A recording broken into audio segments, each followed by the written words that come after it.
Da, vi ste jedan od gotovo 8 milijardi ljudi na svijetu. Jedan od 5 milijardi koji koristi mobilne telefone. I jedan od 4,3 milijarde ljudi na internetu. I na internetu, u prosjeku, boravite više od 6 sati dnevno.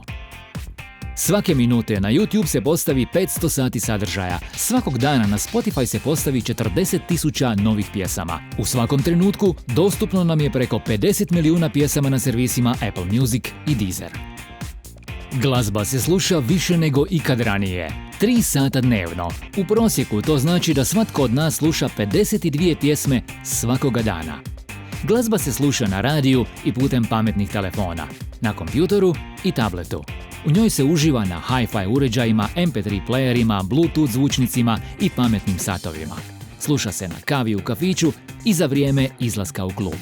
Nalazimo je na Facebooku, Twitteru, Instagramu, gledamo je na YouTubeu, linkamo je u e-mailu i porukama na WhatsAppu.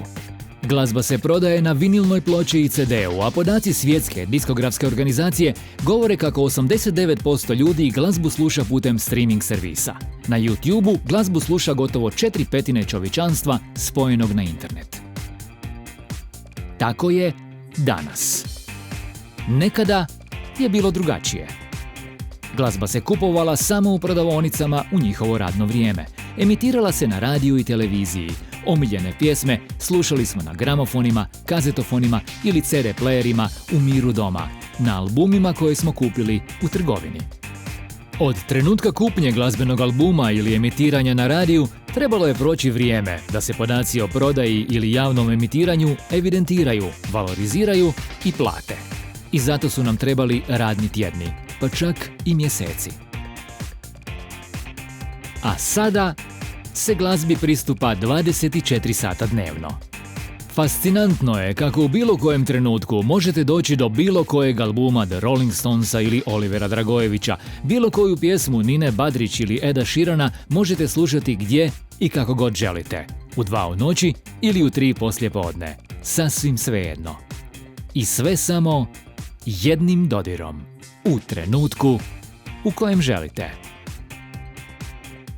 U Hrvatskoj je 75% ljudi na internetu, 68% koristi pametni telefon, a 2 milijuna je na društvenim mrežama. I još, prema istraživanju Hrvatske diskografske udruge, 95% ljudi u našoj zemlji svakodnevno sluša glazbu. Gotovo polovica ljudi glazbu sluša putem pametnih telefona. U hrvatskom radijskom eteru tjedno se može emitirati 500.000 pjesama. Hrvatski diskografi u prosjeku objavljuju 400 albuma godišnje. To znači kako svakog dana domaći glazbenici kreiraju 11 novih snimaka. Za svoju publiku, medije i kompletan javni prostor. Puno je podataka, a malo vremena. I zato vrijeme je za digital. Širom svijeta koristi se 194 milijarde aplikacija. Mi smo osmislili jednu. Onu koja će glazbenicima i diskografima, autorima i producentima, poslovnim ljudima u glazbenoj industriji i umjetnicima na glazbenoj sceni donijeti kompletnu informaciju u kratkom vremenu. Brzo i jednostavno, sveobuhvatno i transparentno. Vrijeme je za digital.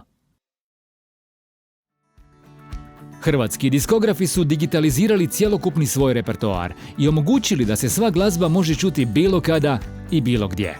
Digitalni razvoj tehnologija otvorio nam je mogućnost da vrlo brzo saznamo koja pjesma se emitirala na kojem radiju, kada se i koliko slušala na Deezeru, koliko albuma se prodalo i u kojem gradu.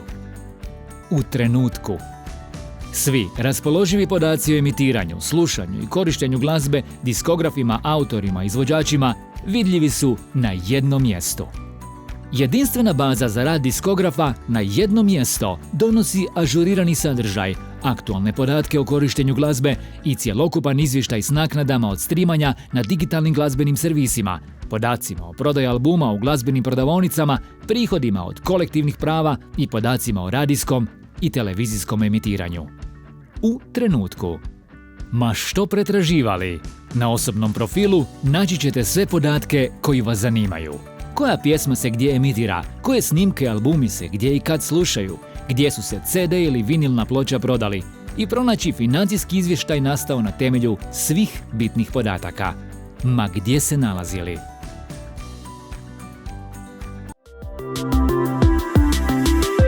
Vrijeme je za digital.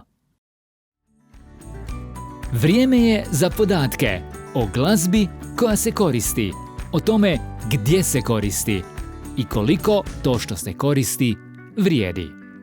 Vrijeme je za digital. U trenutku. Podaci su dostupni svima. U trenutku. Više od polovice ljudi na svijetu su music loveri ili strastveno slušaju glazbu. Vi je stvarate jer ste glazbenik. Vi je objavljujete jer ste diskograf. I sve što vas zanima pronalazite na jednom mjestu. I u kratkom roku. Da, vrijeme je za digital.